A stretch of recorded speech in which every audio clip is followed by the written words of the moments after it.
Hello students, in this lecture we will be discussing linking and loading.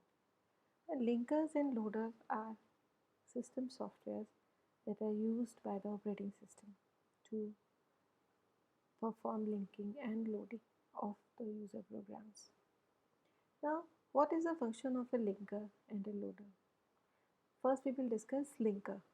A linker is a computer program that takes one or more object files generated by a compiler and compiles them into one executable program. Now, when you write a program and compile it, have you ever noticed that the output of the compilation is an OBJ file? But linker takes this OBJ file, object file as input and produces an executable file with .exe extension. Now what function does linker performs to convert an object file into an executable program? Suppose you have written a program in C. Let us assume now in C you use several library functions like printf, scanf, sqrt function for example. You are not writing the code for this printf function, you are just using these functions, and the code of these functions, that system like functions that you are using are there in your header file.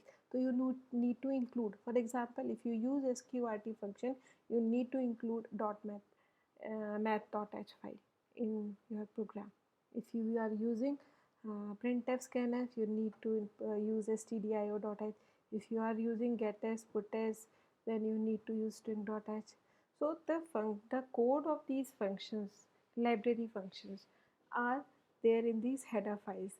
So when you write the program and you use these functions, you just include the header files and you use the function. Now the compiler generally translates your code into machine language, but it is not actually writing the code of your functions, that library functions that you are using in your program. It is the function of the linker to insert the code of printf statement, for example, wherever you have used that printf function or scanf or sqrt. So it will take the input from the .h header files, the code of the functions that you are using, and will insert. So when your executable file is generated, it will contain the code of printf statement wherever you have used that function in your program. So system language libraries are treated like any other object module and are combined by the linker into the binary program image. Linking is of two types, static linking and dynamic linking. Well, the basic difference between the two is in static linking, the linking is actually performed in the last phase of compilation, that is the code of, for example, as we were discussing, printf will be inserted wherever that particular function is used. This is basically an example, the flow chart. We can see the source code is converted into an object code by compiler and assembler. Then a linker uses this object code as input and produces an executable file, which is then finally loaded by the loader into the main memory, and then it gets executed. This is simple example. यहाँ पे we have defined a main function which is compiled and converted into main.o. This is an object module or object file. Similarly, printf.c function is compiled and object code is generated, that is printf.o, and it is saved in archives of the library. Now the linker will use that language library and insert the code of the printf statement wherever that function is used in your main program. And then main.exe is generated. It is a sequential code of all the functions that you are performing in your program, and then finally loader loads this main.exe into memory, and then it can be executed. In dynamic linking, these library files are not actually inserted in the exe file, they are linked to user program when it's executed. This linking is accomplished by placing the name of a shareable library in the executable image. As multiple programs share a single copy of library routine, this scheme requires less memory space.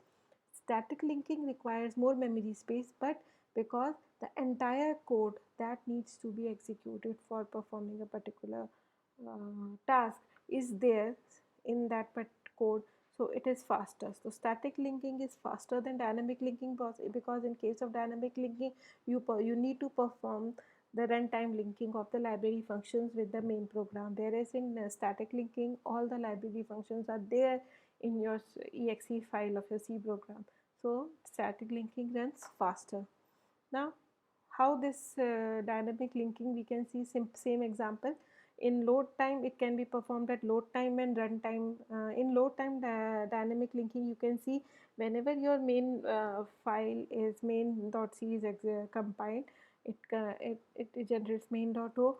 Now linker will basically just introduce a stub of where that particular library is there, and loader will you load the dynamic library routines along with main.exe in memory.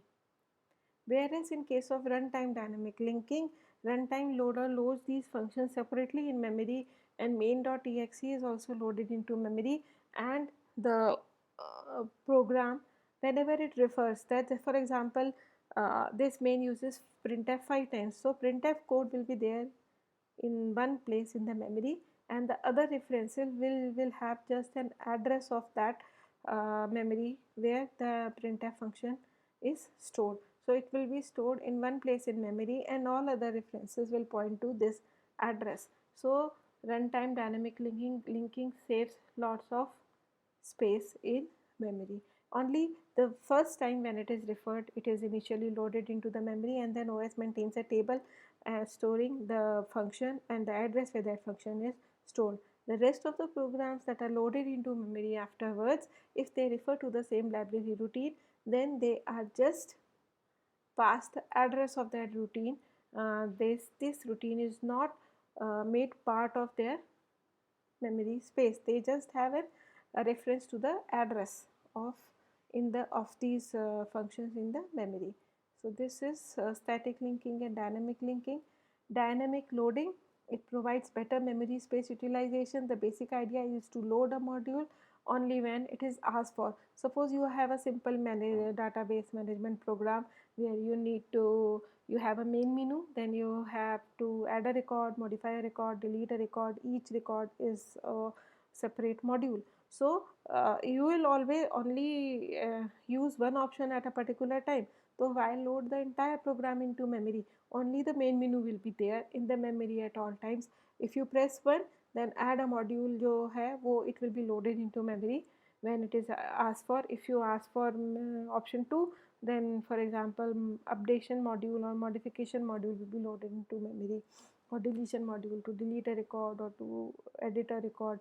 So whenever you ask for a module, then only that particular module is loaded into memory. The advantage is that it saves lots of memory space, and it is particularly useful when large amount of code are needed to handle infrequently occurring cases. So even if the total program size is large, the portion that is used can be much smaller, and hence better utilization. So this is all about linking and loading. Thank you.